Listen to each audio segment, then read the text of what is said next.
Welcome back to another episode of Sailing Embla, the epic Norwegian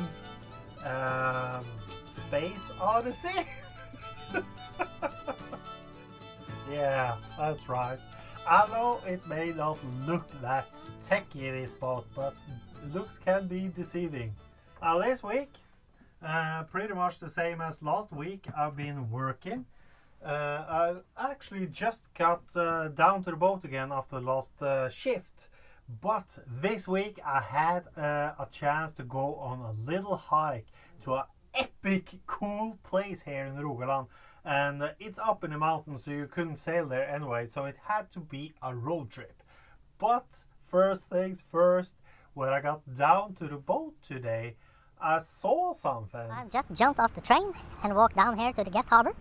And I jumped aboard, as I always do, and I walk over here to the cockpit, and I was about to open the hatch, and I found this thing. I have no idea what that was. Wow. I know nobody here in Sandnes except for one person, and she hadn't been here. So let's open it and see what this is. It's a gift. That is, I gotta say, it's awesome. I was really happy when I saw it was a gift. I was really happy about it because it's so cool, you know. It's a card. It says Til Terje. Terje is my name. I better open the card first. Keep calm and enjoy the day. All right. It says, hi Terje and Shabby, thank you for good entertainment. 2 cups for you and a guest. It can be exchanged, I guess. Best regards, Lena and Hugh. I don't know who Lena and Hugh is, but if you're watching this, you really made my day. That's for sure. You made my day. Oh. So let's see what this is. All right. Whoa, nice. I'm guessing that Lena and you watched the previous episode when I was talking about these press cans, and this is the exact one I was thinking of buying. Actually, yeah, it is the exact same one, and you have it's room for a cup, maybe 2 in one of these. Let's see. Yeah, it's the same one. That is, well, it was not expected. Definitely not expected. I had no idea.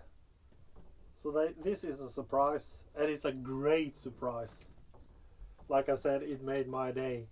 This is exactly what I needed. There's no fuss with them. Just put in coffee and hot water and press, and there you go. Again, Lena and you, this was such a great surprise. Thanks a lot.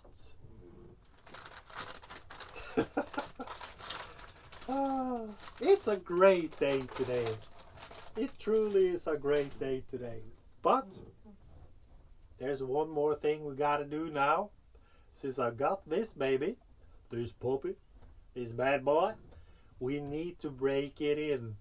And there's really only one way you can break in a coffee press like this, and that is a slow-mo video. Now I know you're probably a little tired of all these slow-mo videos because there are all over YouTube now.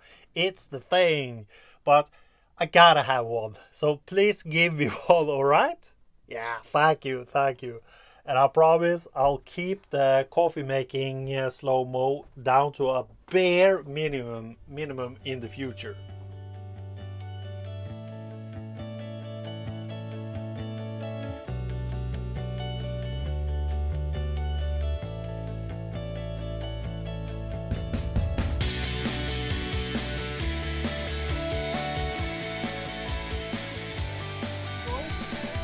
how easy you make a great cup of coffee.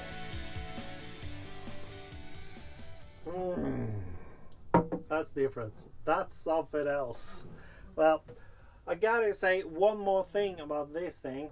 I saw it now. It says so here. The original Bodum French press. I think it was Tom Gillis that said his daughter had one of these press cans, and she called it a French press. And I said to him that I've never heard that before, and I guess your daughter was right. It is indeed called a French press because that's the name. I'm guessing that we here in Scandinavia doesn't use the word, the name French press. We just say press can. So now that's one problem solved. Decent coffee, most important thing on board. I talked about this 4 videos ago or something, about me putting up some sort of list or something, some sort of agenda, what I need to do to get on my way.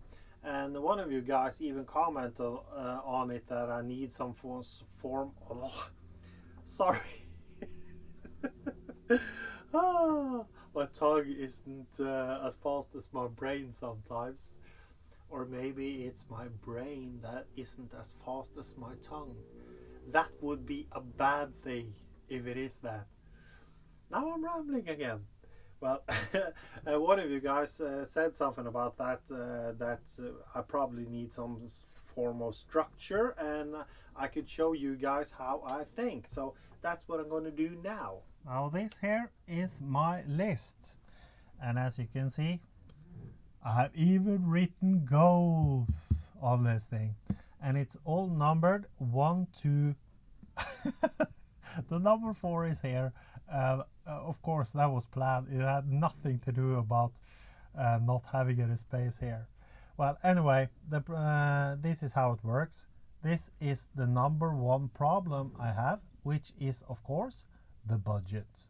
So that means that if the budget is fulfilled, I could be on my way. Now, if number 2 is fulfilled and number 1 isn't, I can't go anywhere. So that's the priority of the goals here. But I would like to have this fixed as well. Now, this here, as I said, is the budget. The green here marks how much I've saved up already. And as you can see, it says 25%, and then it's 50% and 75% and all done. So I'm up to 25%, a little more now because I just got my paycheck for this month. So it's probably up here somewhere. The number 2 problem I have, as you all know, is the engine. And it's oil leak, cooling and insulation in inspection hatch and lighting. The number 3 is heating. That's cockpit tent, insulation, refilling, condensation drain, and ceramic fan and a dehumidifier. These are all things I need to buy or fix. And the number 4, I don't even know if I should bother with it, because actually I don't know if it is a problem anymore, because I've sold the dinghy. So I probably need to buy a new dinghy. That's and the other thing, outboarder storage, outboarder bracket, and you know, even if I don't do anything of the number 4 here, I can still go. It is not a life and death problem. But this is the major one, and I would love to get that engine fixed before I go, because frankly, this problem here with the engine is on my mind every day. Almost every day I think about it, that what will happen if I really need the engine going in and out of harbors and the engine breaks down. So it's always there in the back of my mind. So I seriously need to get that done. Now the number 3 is, I can survive without it. Of course I can, but no matter where I am in the world, I will probably need a warm boat, because when I get to Lofoten, it's going to be way colder there than it is down here. So this is kind of important, I would say. And I've already started with something on this list here, like the insulation. I've done all of the insulation in the forward cabin and in the saloon area, so I have a tiny bit left at the galley area and the nav station, so I can just check that out. And a cockpit tent, well, a cockpit tent is very important up here because that stops the wind in the cockpit there, and that it has a tremendously cooling effect, especially if you are if it is raining during the winter, which it often do up here. It starts to rain and then you have freezing cold winds, so you have this brutal chill effect. So if you have a cockpit tent, that will stop a lot of that chilling effect occurring, I guess. So I would say it's kind of necessary. And when you are living aboard your boat, that creates an entire new room. And in the winter, you can use all of the cockpit as a fridge, so you don't need to spend a lot of money having the fridge running down here. So it's kind of important, but it's also kind of expensive. So I don't know if I can get it done or not. So I'm gonna work on these two in particular. And this, well, if I have extra money and extra time or something, maybe I will have, however, I will need a new dinghy, that's for sure. And I've calculated all my fixed expenses during a set period of time, and also the living expenses on top of that. And I have a little bit of buffer if something's gonna happen. So I know that when I'm done, I'm gonna leave, and then I can sail on to the budget is at a certain level, and then I need to stop to make more money again. So that's the plan, and hopefully at least this thing. Now, it may seem that it's a lot, but I think it can be done. I truly think it can be done. So now over to this road trip. Now we went to a place called Månafossen, and Fossen in Norwegian means waterfall. And I've never been there. I just saw some pictures and I thought it looked so epic, so I needed to go there. And this place is way up in the mountains, so you need to go by car. So that's what we did, and it was spectacular. So here you have Månafossen.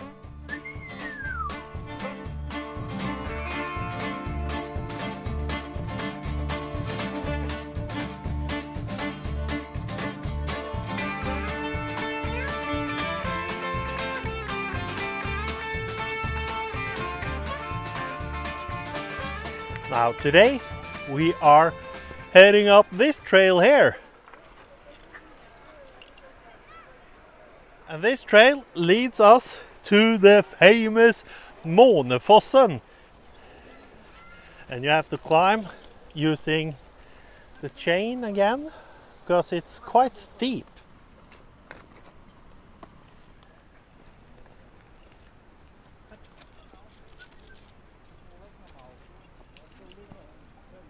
Then we are up at the famous Manafossen, or Månafossen. This here is Elizabeth and her children that took me along for this trip to Månafossen. Thank you very much. You're welcome. Thank you. And of course, Shabby, thirsty.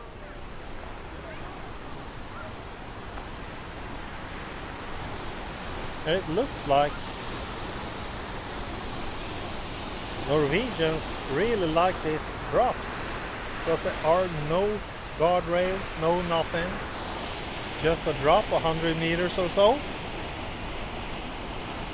And if I'm not mistaken, there are people that fall down here and kill themselves, because there's always someone that needs to press the lock.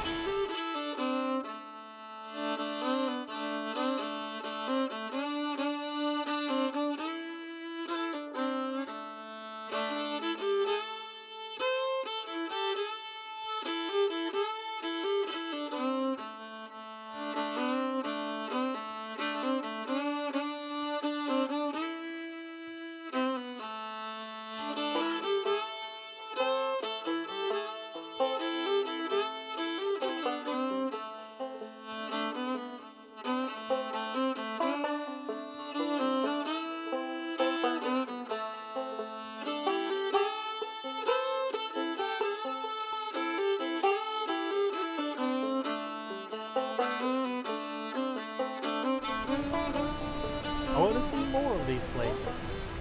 Wanna have some days off and go hiking in the mountains. And then we are heading down again. And this trek up to Månafossen wasn't that long really. It only took about 30-40 minutes or so. And it's harder for Shabby to go down and up, it seems.